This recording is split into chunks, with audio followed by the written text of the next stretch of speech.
जब भी आप प्लेन में दिल्ली से बाहर से दिल्ली में लैंड करते हैं तो कई बार ऐसा होता होगा कि आपको प्लेन में ही काफ़ी लंबे समय तक इंतज़ार करते रहना पड़ता होगा। और जब प्लेन टैक्सीवे होकर के T1 या T3 तक पहुंचता है तो करीबन आधे से पौना घंटा यानी कि 30 से 45 मिनट तक आपको प्लेन में ही बैठे रहना पड़ता है। इसकी सबसे बड़ी वजह ये थी कि जो T3 की साइड में जो रनवे है वहाँ पर जब प्लेन लैंड करता है तो उसे T1 पर आने के लिए काफ़ी लंबा चक्कर लगा करके जाना पड़ता था। लेकिन GMR ने अब इसका एक रास्ता निकाला है और दो टैक्सीवे यानी कि प्लेन को T3 से T1 लाने के लिए दो टैक्सीवे तैयार किए हैं। और ये वो टैक्सीवे है जहां पर मैं खड़ा हूं और आप मेरे पीछे जो देख रहे हैं वो सामने T1 टर्मिनल है। अब मैं आपको इसके बारे में समझाता हूं। जिस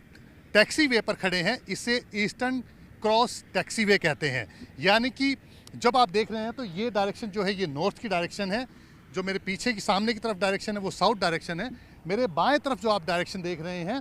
ये ईस्ट साइड है और मेरे दाहिने तरफ जो है वो वेस्ट साइड है। अब अगर मैं समझाऊं तो इस टैक्सी वे के ज़रिए मैं अगर आपको समझाऊं तो अब मेरी जो डायरेक्शन हो गई है वो ईस्ट की तरफ हो गई है और इस तरफ जो है रनवे है जो कि वेस्ट और ईस्ट से है, जहां पर आपको प्लेन में बैठे रहने में करीब 30 से 40 मिनट कम से कम लगते थे, वो अब घट करके 15 से 20 मिनट हो जाएगा और आप जल्द ही अपने टर्मिनल तक पहुंच पाएंगे और उसके बाद जल्द ही आप एयरपोर्ट से बाहर आ पाएंगे। दिल्ली एयरपोर्ट पर GMR ने ECT यानी कि ईस्टर्न क्रॉस टैक्सीवे जो बनाया है, इसकी सबसे बड़ी खासियत ये है कि ये जो नीचे जो ट्रैफिक चल रहा है यानी कि जो दिल्ली का जो ट्रैफिक चल रहा है, सड़क पे जो ट्रैफिक चल रहा है उसके ठीक ऊपर ये बनाया गया है और बिना उसमें किसी रुकावट के बनाया गया है। यानी कि जिस समय हम ECT के ऊपर खड़े हुए हैं तो इसके नीचे से जो सामान्य गाड़ियां हैं, जो ट्रैफिक है वो इस समय मूव कर रहा है। तो यानी कि आप समझ सकते हैं कि किस तरह से जो नॉर्मल जो ट्रैफिक है उसके ऊपर से ये ECT को बना करके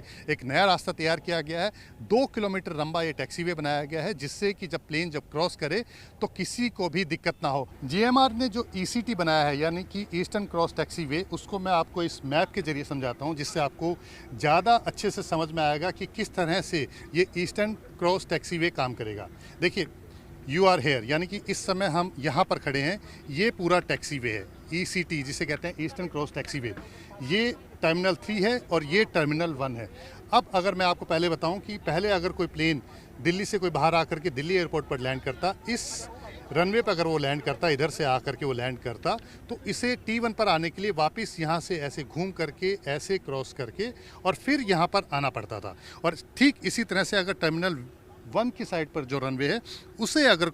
लैंड करता है कोई प्लेन तो उसे भी यहाँ से ऐसे ही क्रॉस करके टर्मिनल 3 की तरफ जाना पड़ता था। हालांकि उसके लिए टर्मिनल 1 जरूर पास था, लेकिन अक्सर ऐसा होता नहीं है कि टर्मिनल 1 पर आने वाले प्लेन को इसी रनवे पर लैंड करना पड़े। और इसी सुविधा को यानी कि जो पैसेंजर्स को सुविधा देने के लिए और फ्यूल को बचाने के लिए इस ECT का निर्माण किया गया। तो अगली बार जब आप दिल्ली एयरपोर्ट पर आएँ, क्योंकि इसका 13 जुलाई को इसका उद्घाटन का समय तय किया गया है, दिन और समय तय किया गया है, तो अगली बार जब आप दिल्ली एयरपोर्ट पर आएँ और आपको इस पुल के ऊपर से प्लेन गुजरता हुआ दिखाई दे तो आप हैरान मत होइएगा।